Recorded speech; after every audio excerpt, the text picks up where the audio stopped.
महाराष्ट्र के जालना जिले में अतिवृष्टि अनुदान घोटाले की जांच पूरी हो चुकी है। जांच समिति ने 34 करोड़ 57 लाख रुपए के घोटाले का खुलासा किया है। जिलाधिकारी डॉक्टर श्रीकृष्ण पंचाल ने प्रेस कॉन्फ्रेंस में बताया कि अब तक 5 करोड़ 74 लाख रुपए की वसूली भी की जा चुकी है। समितीने तपासणी केल्यानंतर आपली मागच्या वेळेस अंतरिम अहवालमध्ये 56 कोटी रक्कम ही आक्षेपित काढली होती आणि त्याच्यानंतर काही तपासणी बाकी होती। पूर्ण तपासणी झाल्यानंतर आक्षेपित रक्कम ही 79 कोटी समितीने निश्चित केली।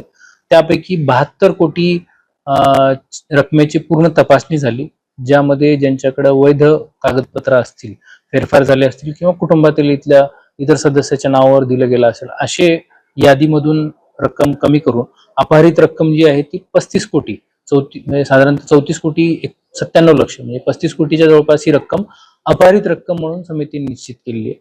आणि त्या पद्धतीनं जे कर्मचारी आहेत तर त्यांच्यावरती ते समितीने दोषारोप तसे ठेवले। रकमेची पाहणी केल्यानंतर सध्या प्राथमिक रक्कम सिग्निफिकंट अमाउंट असणारे 26 आपल्याला कर्मचारी आढळत आहेत। त्याच्यामध्ये अंबड तालुक्यातील 15 आहेत आणि घनसावंगी तालुक्यातील 11 आणि या 35 कोटी पैकी आज रोजीपर्यंत 5 कोटी 74 लक्ष इतकी वसुली देखील त्याच्यामध्ये त्यांनी केलेली असा अहवाल त्याच्यामध्ये दिलाय।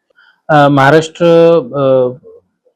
आपल्या सेवा ह्याच्यानुसार त्यांच्यावरती प्रशासकीय कारवाई आज त्यांना नोटिसेस जात आहेत। समिती जी होती ती त्यांची कार्डर कंट्रोलिंग अथॉरिटी नव्हती आणि त्यामुळे आरडीसी आस्थापना या सेक्शन कडून त्या नोटिसेस आज निघतात। 48 तासाचा त्यांना कालावधी शेवटचा देण्यात येतोय आणि 48 तासानंतर त्यांच्यावरती कारवाई करण्यात येईल।